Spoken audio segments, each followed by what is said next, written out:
Welcome.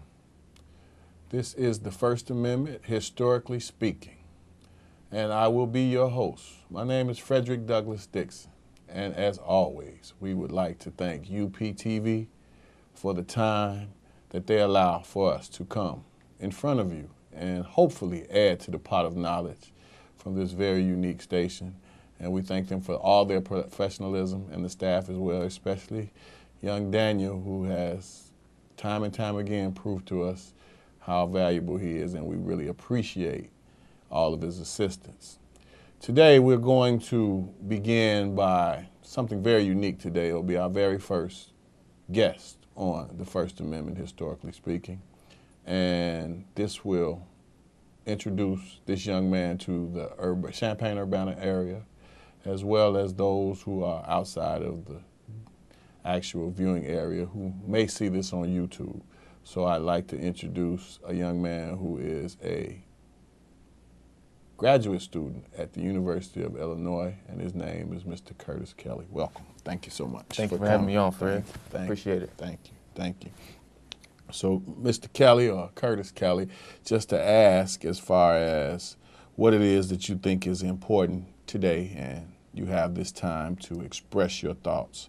We're going to go into an obvious fact about police brutality today, but to set it up or give us a thought that's going to undergird this particular show, you have a student organization. Yes, sir. That we want to make sure that everybody becomes very familiar with. So if you could give us the name of your organization and an overview, and I think that'll do really well.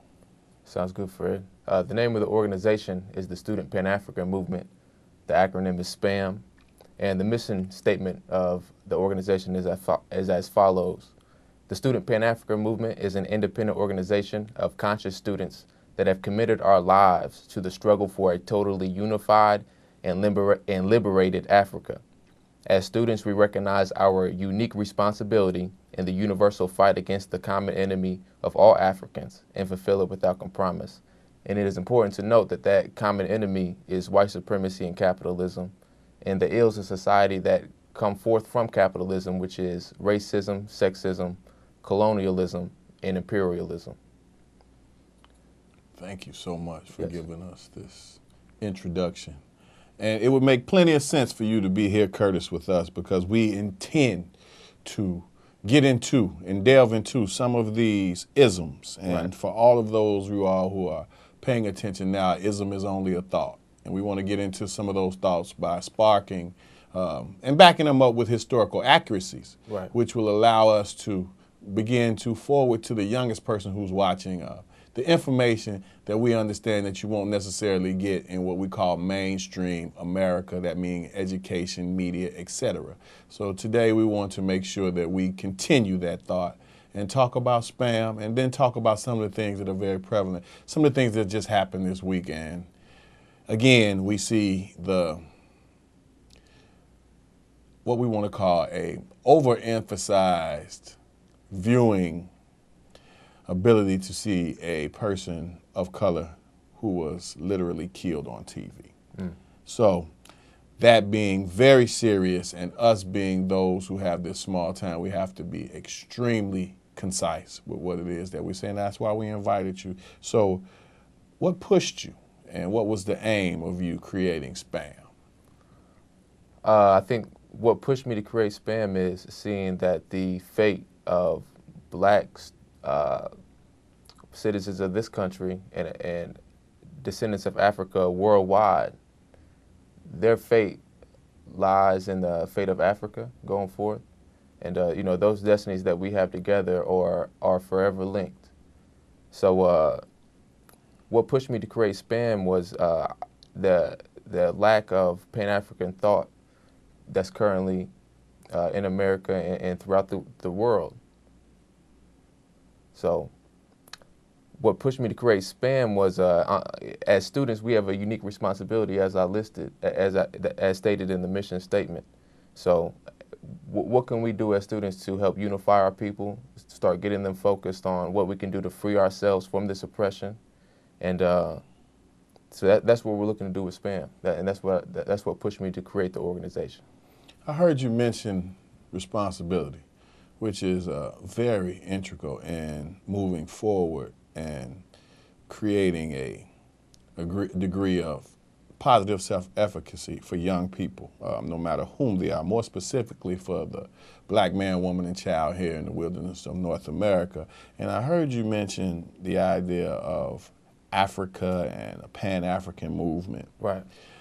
How does that tie into a young person who is of college age, maybe even younger, who hasn't mastered the idea of what America has forwarded them? And how do you get that across as being very important when some of the things that they tangle with on a daily basis are just so overwhelming that they perhaps don't see the mission and what it is that you think is important? Well, I think the thought that America has forwarded to us as Americans is the fact that we just don't have empathy like we should. And as far as black students here or young black people here, when we look to Africa, do we have empathy for those children that's starving to death and those people that still colonized or facing neocolonialism? So how do I get this message across to the young folks that don't think about it, have no reason or no urge to think about it if they're just living the life that is shown to them, or living the ideology, the individualistic ideology that America forged to them? Just showing them that our ties, our destiny is forever linked, and showing them that, if we can educate people to our reality and show even privileged black folk the fact that, their privilege doesn't negate the fact that there's so many oppressed black people throughout this globe. And we need to be more empathetic and fight for those individuals. So that if we can get that across, I feel like we can make a lot of headway into becoming more unified. When you mention the population that would be what we would call bourgeois, the bourgeois black population, yes, and connecting them to something outside of the material world or the one of material culture, is indeed a task. Yes. And how does spam tie into being one portion of maybe the enlightenment, or maybe just a disruption of their everyday thought to create a new thought? I think it's important, but how do you think spam can go about this, being students and those who would have at best a minimum voice to that population? Well, they would consider a minimum voice, I'm sorry. So how do we get across to the average, maybe you could say middle class, or lower black professional? Black professional, of course. How do we get across to them the ills of materialism and the ills of capitalism? I'm hoping, I don't have all the answers, but I'm hoping that education about the effects that materialism has in the third world, like the materialism that we have in America, what is it doing to the third world countries, or so-called third world countries of this world? What kind of lifestyle are we providing, the children and the men and women of these countries? Are they living with the same standards that we're living with? I don't think so. And it always goes back to empathy for me. Are we empathetic to those people, or are we comfortable with being blind to their struggle? When we talk about the black bourgeois population, formally educated, professional, for the most part, have tied into what they think is middle classdom or material culture. We happen to, in my opinion, and we've happened to find that group to be perhaps the most incoherent group. Right. And those who are the most confused. And I think with what it is that you're attempting to do, how do we make sure that population, not necessarily that we don't have a connection to them, but how do we expose them for the hypocrisy that they enjoy every day as far as separation of class, and still be a part of the perpetuation of white superiority and black inferiority on a daily basis that leaves the youngest person so confused about what it is that's important that as Bobby Wright said, it becomes menticide, where one Right. looks to his enemy as a friend and a friend as an enemy. I think one of the most damaging things that we see with this population that we're talking about is maybe at one point they sought this, but no longer do they seek to abolish white supremacy, but they seek to elevate their position within it. And you know, in this population, they probably have the biggest voice, or the voice that is most looked to by white America. So it is very urgent that we make them probably uncomfortable. If they're not being receptive to the education and the reality that is present, you know, then we have to find ways to make them uncomfortable and call them out. You know, whether that be, you know, we have to find ways to be creative to do that. I think that it makes plenty of sense to point directly to what Dr. Carter G. Woodson says in the first chapter of The Miseducation of the Negro, to the seat of trouble. And without the formally educated bourgeois black professional as a interlocking linchpin, then the ignorance of the masses of blacks would dissipate if they are indeed held accountable for their everyday actions. Right. So how do young people with very limited resources of knowledge of self, as well as what's going to be important in the future, that's vision, how do you pursue those very daunting steps on a regular basis when all in society has them diametrically opposed, challenged and channeled into something that this time next year you'll need a new one, or this time next year you'll be looking to something to replace it? Well, I think the first step is organization. You know, getting up with those other young folks that feel the way I do, or feel the way that you know, us conscious young people feel, and because it's hard to look to the past for an example when we live in such a different age from the past. You know, we live in a digital age, one ruled by the internet, one ruled by the smartphone. So, you know, we had to come up with new strategies, ones that fit our day and time to do that. So I think the first step that we're still trying to conquer, you know, post-Ferguson, well, I shouldn't say post-Ferguson, but after the events of Ferguson and the centering of Ferguson in the media, how do we harness that energy in this new day and age? And so the first step is organization and becoming unified with those that already feel as you do, or as I do. I think very specifically that when we talk about organization, the one problem that we have consistently had is to be able to organize amongst our own kind, Right. which is a byproduct of the loathing and the self-hate that we have literally ingested from being here through the transatlantic slave trade, through, number one, the transatlantic slave trade, through Reconstruction, up until where we are right now.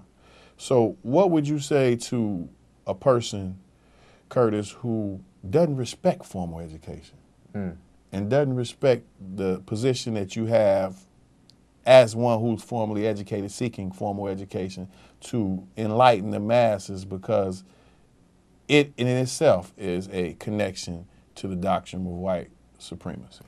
Well, I would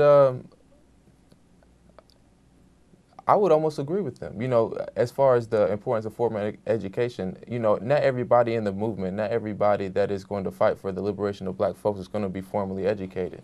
You know, our brother Malcolm X was not formally educated. He educated himself.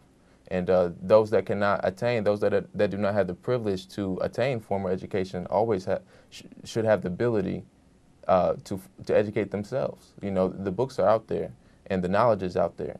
So no, I don't believe everybody is going to be formally educated. I don't believe everybody needs to attain the same type of formal education I have to fight for our liberation.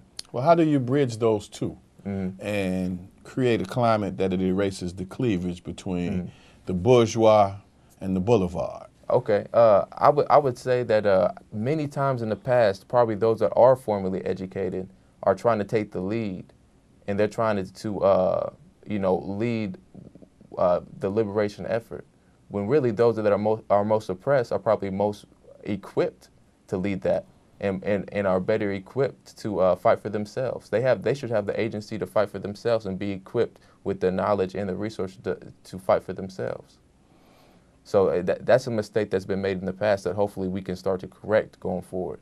It has to be a very complex strategy with techniques that allow the formally educated bourgeois population to have their strengths and their abilities to be absorbed for the good of the group. While understanding that from this group, you will find the stool pigeon, you'll find the hypocrite. And it's very complex. I think it's hard for the population that is the bourgeois, for them to level with their people, their most oppressed black brothers and sisters. That incurs, the wrath of white supremacy many times, and so they don't want to make their white friends uncomfortable.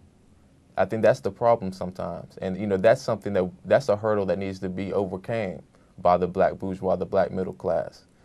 Speaking the truth. If your white friends are not okay with you speaking the truth, then they're not your friends, and I think that's something that needs to be accepted and realized by all of our people. When you speak of truth, there's not one person that I've ever met in my life or been in any room with that was bigger than the truth. It just does not exist. Now, we have ways of justifying why we don't want to use the truth in certain ways and for certain answers.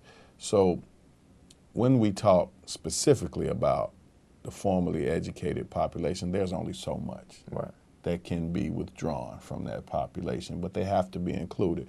But another question, what do you hope to accomplish with SPAM, and what are the ultimate goals? Well, I would say last semester when I started SPAM, my expectations of what we could accomplish might have been a little bit loftier. And I think that I was just so far caught up in the struggle and, really went through a transformation myself. But since that time, I really came to level with the fact that the best thing that SPAM can do is to reach out to the community here in Champaign-Urbana and start organizing here on campus first, and then take our show on the road to the wider community as far as getting people more accepting and wanting to learn more about Pan-Africanism and the goals of Pan-Africanism. That's what I hope to accomplish. I hope to start educating, all the way from, 2-year-olds all the way up to 90-year-olds. You understand? We need to start educating our people about, as far as political education, as far as the education of these recent events like that we see in South Carolina with Walter Scott. The media is not going to tell the full story. The full story is not always readily available. So that's what we need to start doing. We need to start taking control of our own narrative and forwarding our own thoughts to our own people. We need to control that, because we can't leave it up to the national media. We can't leave it up to Fox News and all these others, to tell the truth.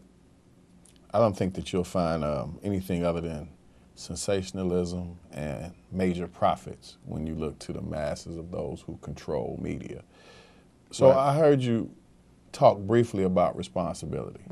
And if you wanted to expand on the idea, and I think you used the term unique responsibility that students have today. Can you tie that unique responsibility into what it is that's going to be important in the future generation and your vision for it? Well, I think the unique responsibility that students have is they need to offer their youth, their time, and their brilliance back to their people. That's what our unique responsibility is. Because right now, in mass, we're not doing that. We'll come to school, we'll come to college, and forget about our community back home, and then not even become connected with the black community in the city that we're attending school at. And that's unacceptable. That's 4 wasted years of youth. And then, many of us are incurring college debt, student loan debt, and then we're immediately going and getting a job after that to repay that debt. Wasting our youth where as far as the fight for liberation, it's a fight that's fought by the youth. So, we need to take back control of that fight. And, students have a role in that fight, just like they did in the 60s and 70s. We have a role. Indeed. And what do we do as, well, with your organization, Mm-hmm. what do you do to make sure that they're not the old tactics of protesting and sitting in and marching, asking for equal citizenship Mm-hmm.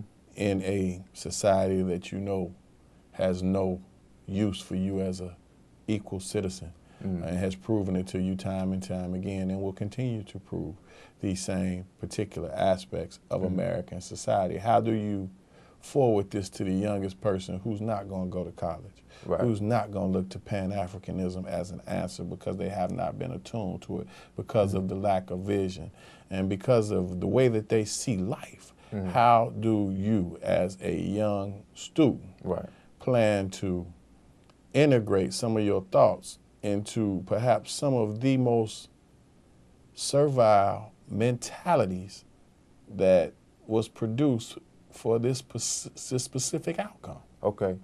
Well, it starts with education, and I think it needs to be centered around the fact that gradual reform efforts have simply not worked, and we cannot expect them to work.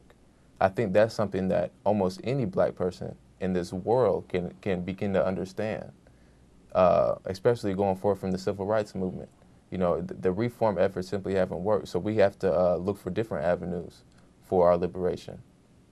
And further from that, how do we forward this thought? We need to make people realize that, if we don't do something now, if we don't harness this energy now, that's a wasted generation. That's another generation where their opportunities and aspirations are limited, and lives are being lost as well. As far as the liberation effort, it's already going on. People are already being killed. People are already receiving the minimal health care, the horrible health care. People are already being miseducated. People are already living in environments where they can't get good food. So this system is already killing us. So the time is now. We need to become more urgent in how we approach this system. The radical oppression that we're facing, it mandates a radical response, and those are the kind of thoughts that we need to forward to the young person. I think that's an excellent way to put it. And I wanted to make sure that we were very clear here about your ideology on Pan-Africanism Right. and liberation. Right. Well, anybody that's familiar with Pan-Africanism knows that there's different forms of Pan-Africanism. And with SPAM, we're not attaching ourselves to any one form of Pan-Africanism. We're saying that we know what the first step is in every single form, and that's unification. So we need to become unified and start educating our people first before we ever even start thinking about the first step, because we don't even know how the system of white supremacy will respond to our unification. So how can we say what steps 2 or 3 are yet if we don't even we haven't completed step 1? It's a chess game. You have to watch your opponent's moves too.